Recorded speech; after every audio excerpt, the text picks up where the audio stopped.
Hello everyone, welcome back. We've got a brand new story to share with you, so let's begin. My name is Carter. My last relationship taught me that when someone tells you they'll decide when you spend time together, they're really telling you that you've become an option rather than a priority. And the strongest response is to remove yourself from their list of options entirely. I'd been with Lily for a year when she told me that, from then on, she'd decide when we'd spend time together, and I needed to stop bothering her. A year that had started with genuine connection and consistency, but had deteriorated into something cold and one-sided before finally exploding on a Saturday afternoon I'll never forget. If you enjoy stories like this, take a moment to tap the like button and leave a comment on where you're watching from. Let's know ourselves. Now back to the story. We met when she was in her mid-20s at a group meetup, and we had good chemistry from the start. We met up a couple of times after that and started seeing each other regularly within weeks. We were both living in Charlotte because I have never been a fan of out-of-state relationships. I was working in commercial insurance sales, and she worked as a paralegal at a mid-sized law firm. The early relationship had everything that makes you believe you found something real. We had consistency in communication and effort. I felt the affection we had was both natural and mutual. We shared plans and dreams about where we might go together. I felt that sense of building towards something meaningful rather than just passing time. Our routines became essential parts of my life. Due to the nature and busyness of our work, we had late-night phone calls where we'd talk for hours about everything and nothing. We had spontaneous meetups when one of us had free time unexpectedly. We planned our weekend activities together. Regular date nights that felt special rather than obligatory. I genuinely believed we were building a future together, something worth investing time and emotional energy into.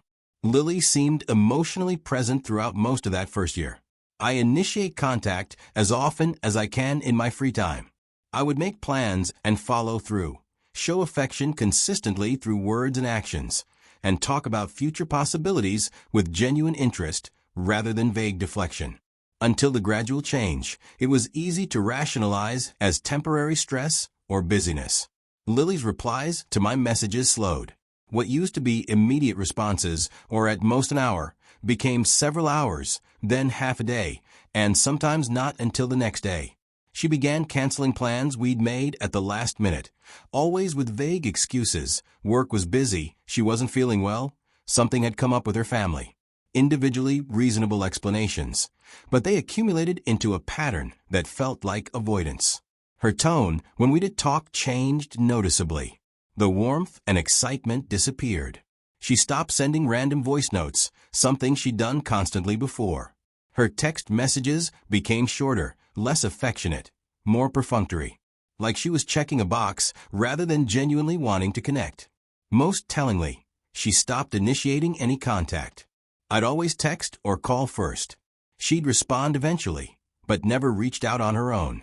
Never asked how my day was. Never suggested we get together. Just passively responded to my efforts while contributing nothing. I tried not to overthink it initially. I rationalized that she might be stressed from work because I know paralegal work could be demanding, and maybe she was going through a hectic period. I decided to give her space rather than be clingy or demanding. But confusion grew quietly despite my attempts to rationalize her behavior. I started wondering if I'd done something wrong with how cold she was to me. I replayed all our recent interactions, looking for moments where I might have upset her or crossed some boundary I wasn't aware of. I couldn't identify anything specific. We hadn't had arguments before her change in attitude, nor had we had any dramatic incidents or conflicts. The distance appeared without any triggering event I could point to.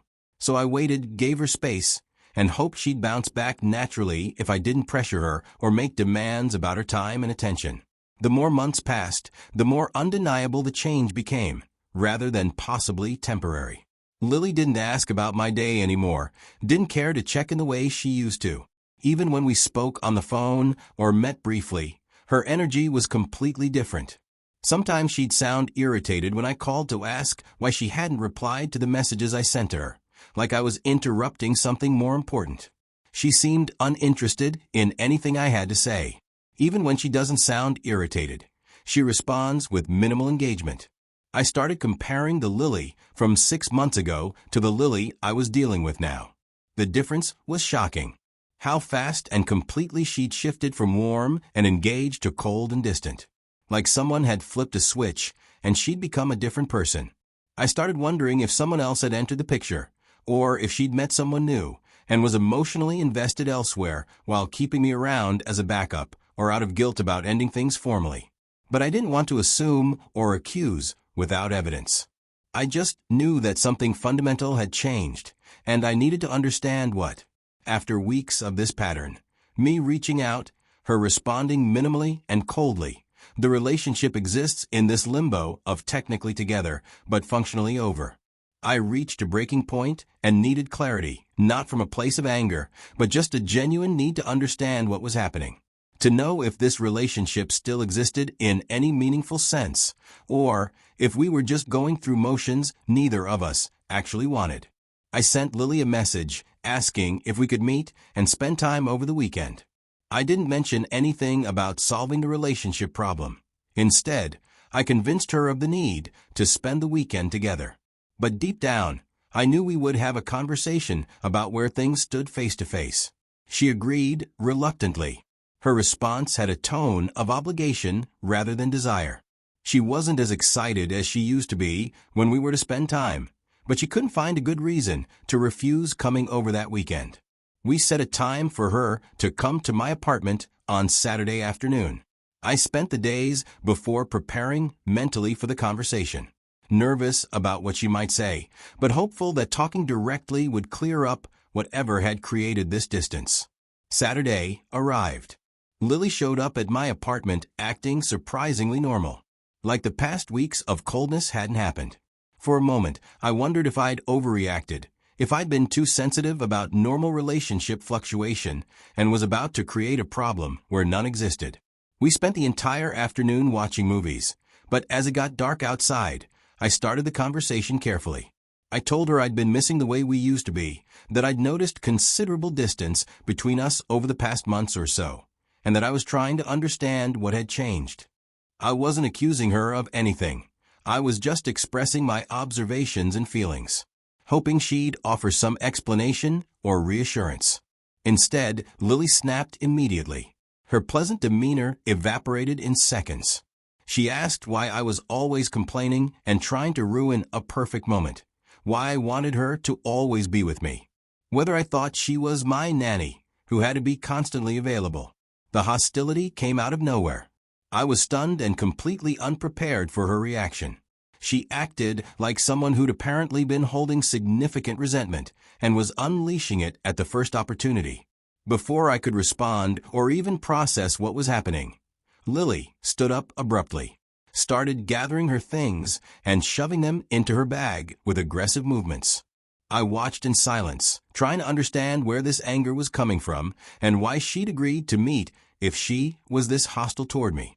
It felt like she'd come prepared for a fight, like she'd been waiting for me to bring up the distance so she could explode rather than actually discuss anything.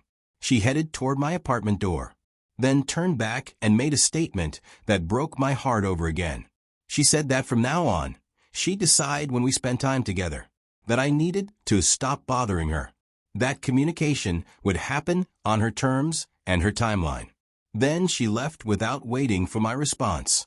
She didn't look back as she walked out and closed the door behind her. I stood there in my living room feeling like I'd been hit by a truck. My brain kept replaying what had just happened, trying to understand how a conversation I'd hoped would bring clarity and reconnection had turned into her yelling at me and walking out. How could someone I'd loved and invested a year in to speak to me with such disrespect? I felt robbed of closure, of explanation, and of any understanding about what had actually gone wrong between us. I spent that entire day in silence. My hurt was mixed with confusion, the rejection mixed with this growing clarity that the relationship I'd been trying to save had been over for longer than I'd wanted to admit. By the next day, I'd made a decision. If Lily wanted space, I wouldn't interrupt it. If she wanted to control all communication, I'd let her by simply not communicating. If she wanted to decide when we spent time together, she could choose, and I decided not to be available when she decided she wanted me.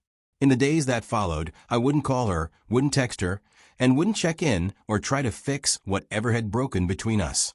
I realigned my focus on my work, my routines, and rebuilding the parts of my life I'd been neglecting for a while. The first weeks after that confrontation were brutal. Habits are hard to break, and I'd gotten used to reaching out to Lily regularly, even when she doesn't reply as she used to. But the silence forced emotional detachment.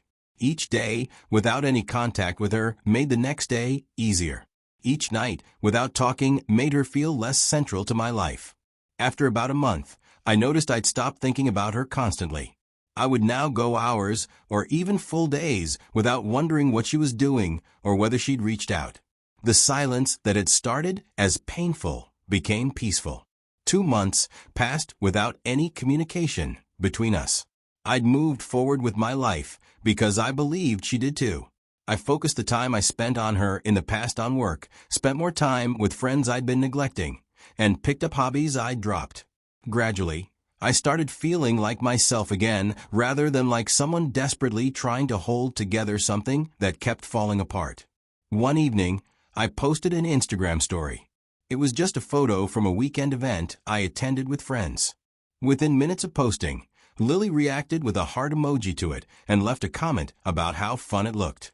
It felt like an apparent attempt to get my attention after 2 months of silence. I saw the notification, read her comment, and felt absolutely nothing as I looked at her name on my screen. I ignored responding or acknowledging her in any way. Over the next few days, she started calling my phone repeatedly. Calls at various times of the day, midday, evening, late at night. Sometimes there are multiple calls in a row. I didn't answer any of them. Not out of spite or revenge. Out of self-protection. Out of recognition that whatever she wanted now, it wasn't about me or our relationship. I guessed it was about something she needed that she thought I could provide. About a week after the call started, I was at work one afternoon when the receptionist called my extension and told me someone was at the front desk asking for me. She didn't give a name, but said it was personal and urgent. I went to the lobby and saw Lily standing there. That day, she looked anxious, restless, and agitated. Different from the cold, hostile person who'd walked out of my apartment 2 months ago. Immediately, she saw me. She started saying she needed to talk to me, that she needed my help with something important. I cut her off before she could elaborate. I told her calmly that I couldn't help her and I needed to get back to work. Then I turned and walked back to my office without waiting for her response. I later heard from the receptionist that Lily had stood there for several minutes, looking upset, before finally leaving. A few days later, I learned through a mutual friend the real reason Lily had shown up at my workplace. She hadn't come for closure, to apologize, or to try to restart our relationship. She'd needed financial help. Apparently, there was some urgent situation she was dealing with, and she'd thought of me as someone who might bail her out. The friend didn't know all the details, but knew enough to confirm that Lily's sudden reappearance was motivated by a need for something from me rather than an actual desire to reconnect. That realization stung, but also clarified everything. I hadn't been a person to her toward the end of our relationship. I'd been a resource. Someone convenient who provided attention and support and help when she wanted it. And when she'd gotten whatever else she needed elsewhere, probably another guy, probably someone she'd thought was better or more exciting, she'd withdrawn from me completely. But when that hadn't worked out or when she'd needed something I could provide, she tried to reactivate our connection. Not because she missed me or valued me, because I was useful. I never learned the full story of why she'd changed so dramatically during those weeks before our final conversation. I never got an explanation for where the coldness had come from or what had shifted. My guess, based on her behavior, was that she'd met someone else and had emotionally invested in that new connection while keeping me around as backup.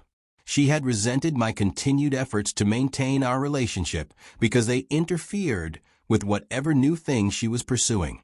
When that hadn't worked out, and apparently it hadn't given her sudden attempts to reconnect, she'd looked for the safety net she'd kept in place. But I'd removed myself from that role and stopped being available for someone who'd treated me as optional. Eventually, I stopped needing the full explanation, stopped caring about the specific timeline of when she checked out, who she'd been seeing, or what exactly had motivated her behavior. I understood that the details didn't matter. What mattered was that someone who could treat me with such disrespect wasn't someone I should be in a relationship with, regardless of the circumstances. Looking back now, about a year since Lily walked out of my apartment, declaring she'd control when we spent time together, I understand everything more clearly. I learned that sudden coldness and withdrawal in a relationship aren't problems to be solved through patience.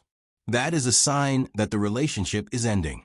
The person pulling away is telling you they're done, even if they don't say it explicitly. I learned that when someone makes a unilateral statement about how a relationship will function, they're revealing they view the relationship as something they control rather than something built mutually. I learned that silence can be more potent than confrontation. That refusing to chase someone who's pulled away is often the strongest response. That sometimes the best thing you can do is remove yourself from someone's list of options. I learned that when someone returns after ghosting or withdrawing, it's rarely about missing you. It's usually about needing something they think you can provide. That genuine remorse and desire to reconnect looks different from a convenient reappearance when you're useful again. Most importantly, I learned that my self-respect is worth more than any relationship. That I won't accept being treated as optional or convenient. That I deserve someone who values my presence rather than resents it. Some people watching this might think I should have answered Lily's calls or listened when she showed up at my workplace. That I should have given her a chance to explain or apologize. But those people don't understand in detail what has already happened. Don't know the battles I faced in the months of coldness, the hostile confrontation, and the statement that I was bothering her. I'd already given Lily a year of my time and energy and affection. I had given her countless opportunities to communicate or address problems, and had given her space when she withdrew. She'd used all of that to pull away and eventually explode at me for trying to maintain the connection we had. I didn't owe her anything more, especially not when her return was motivated by need rather than genuine care.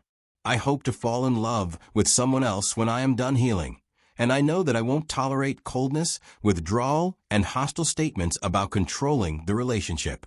That I've learned to recognize those patterns and walk away before wasting months trying to fix something the other person has already decided to abandon. Lily taught me that lesson, and I'm grateful for the lesson even though learning it was painful. Because now I know my worth, know what I deserve, and know what genuine mutual investment looks like versus someone keeping me around as an option. The strongest response to being told you're an option is to remove yourself entirely from their choices. That's what I did. And I've never regretted it, not even for a moment, because the peace I found in that silence was worth more than anything that relationship could have given me. And the lessons I learned will protect me from ever accepting that treatment again. Walking away from someone who'd already left emotionally isn't giving up.